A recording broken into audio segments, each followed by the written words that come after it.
they who have kept the word with a generous heart and yield the harvest through perseverance.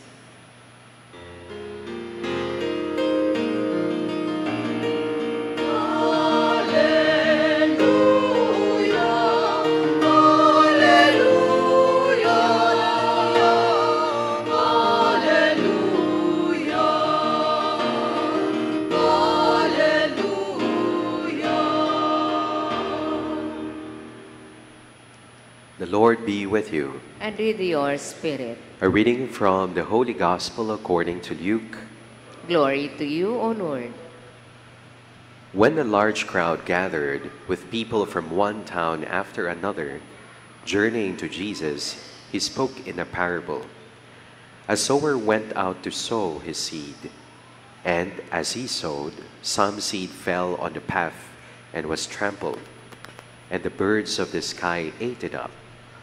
Some seed fell on rocky ground, and when it grew, it withered for lack of moisture. Some seed fell among thorns, and the thorns grew with it and choked it.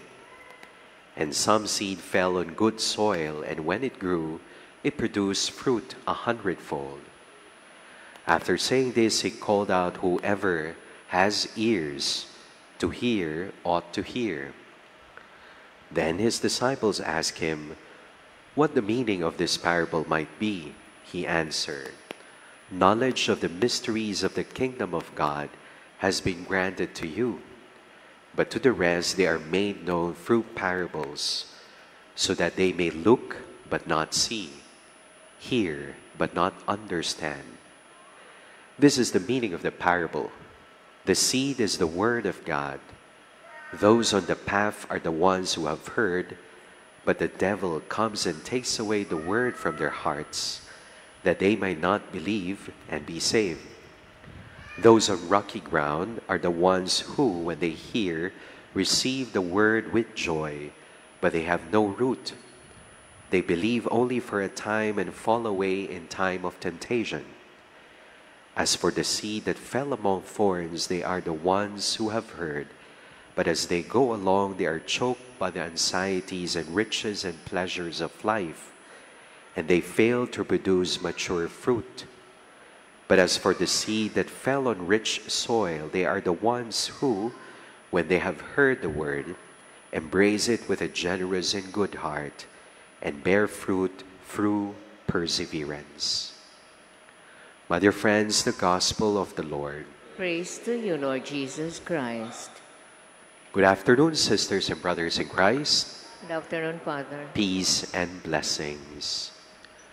When was the last time that you truly, wholeheartedly listened? Listened to God, listened to the Word of God. When was the last time that you listened lovingly to the people around you? Or when was the last time that you listened with all discernment, openness, obedience to the depths of your heart? Listening is challenging nowadays, isn't it? Why? Because we prefer to do all the talking. Or perhaps we listen with the intention to reply, but not to understand the person.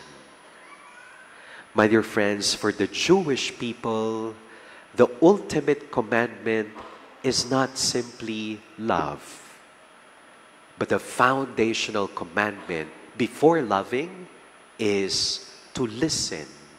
Shema means listen or hear. Shema Israel, you shall love the Lord with all your heart, with all your soul, with all your being, with all your strength. Bago ho tayo makakapagmahal at matutong magmahal, kailangan munang makinig. The first duty of love is to listen. Kaya nga gusto ko ho yung imagery na ang tenga kapag pinagtugtong ay hugis puso. At the very heart of the word, heart is ear.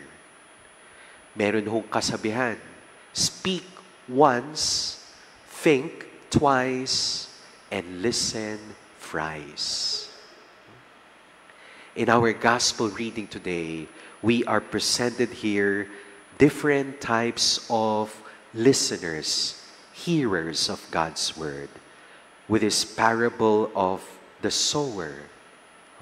Iba-iba ho daw ang klase ng ating or disposisyon ng ating pagtanggap sa salita ng Diyos, sa pangako ng Diyos, sa katotohanan na nagmumula sa Diyos. There are wayside hearers, there are stony hearers, there are thorny hearers, but there are also good hearers.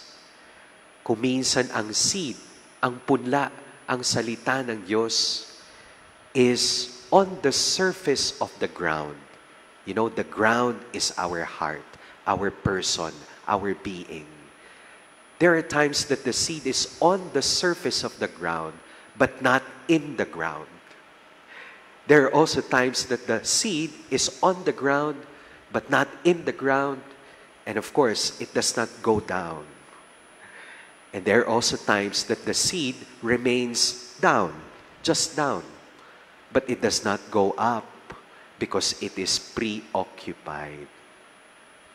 My dear friends in Christ, what kind of hearers or listeners are we? In our first reading today, St. Paul reminds Timothy to receive the gift of faith in fidelity and allow it to bear fruit in one's life, in one's community. Today, we remember in a very special way the martyrdom of the Korean martyrs, Andrew Kim Tae-gon and companions. Well, we may not die a martyr's death, but of course, our vocation is to love, and to love is to suffer. And in loving, we die 1,000 times for 1,000 reasons, in 1,000 ways, every day. That's our life. We are called to die to our selfishness, to our greed, to our close-mindedness, ang pagiging matigas na puso. My dear friends, in what is happening in our country and nation today, a lot of voices, a lot of noises we can hear. What kind of voices? First, the voice of lies, the voice of fake news, deception, and conspiracy. And of course, the main offer is the devil. The devil is the prince of lies. Ang demonyo ho, napakatalino. Kayang gawin ang maliwanag na madilim, ang madilim, maliwanag. The devil can make light into darkness, darkness into light. Appear. That is why we need discernment. There is also the voice of truth and courage among our principal leaders, whistleblowers. They continue to speak the truth. Tatlo ho ang pinagdadaanan ng mga nagsasabi ng totoo. First, the truth is being ridiculed. Pinagtatawanan ng katotohanan. Ikalawa, the truth is severely opposed, criticized. Mariing na itinatanggi ang katotohanan. But again, eventually, we will accept the truth as it is. Because truth is truth even if no one believes in the truth. A lie is a lie even if everyone believes in the lie. Sabi nga, hindi ba, ang katotohanan, it is like a lion. You don't need to defend it. You simply let it loose, it will defend itself. The third kind of voice is the voice of hopelessness. Marami ho sa ating mga kababayan sinasabi, parang wala naman, Father, wala ring mangyayari. It's the people, no? Lower people, yung wala sa kapangyarihan, sila pa rin ang makukulong. Now again, hope is not something pious. It is something prophetic, performative, and practical. Hindi ho paasa ang pag-asa natin, kundi pag-asa na nagmumula sa Diyos. But there is also a kind of voice, the voice of compromise and silence. No? We look away. We do not want to engage, no, in the debate. No? But again, we are reminded, the only thing necessary for the triumph of evil is for good men to do nothing. My dear friends, in these challenging times in our country and nation, may we choose to listen to the voice of God, the voice of courage, the voice of truth, the voice of conversion, the voice of transformation. Ipinagmamalaki natin na tayo ay Kristiyanong bansa, the Catholic nation, the Christian nation in Asia. But how come? How come? Well, perhaps the real concern or problem there is that we simply practice our religion, but we do not live it.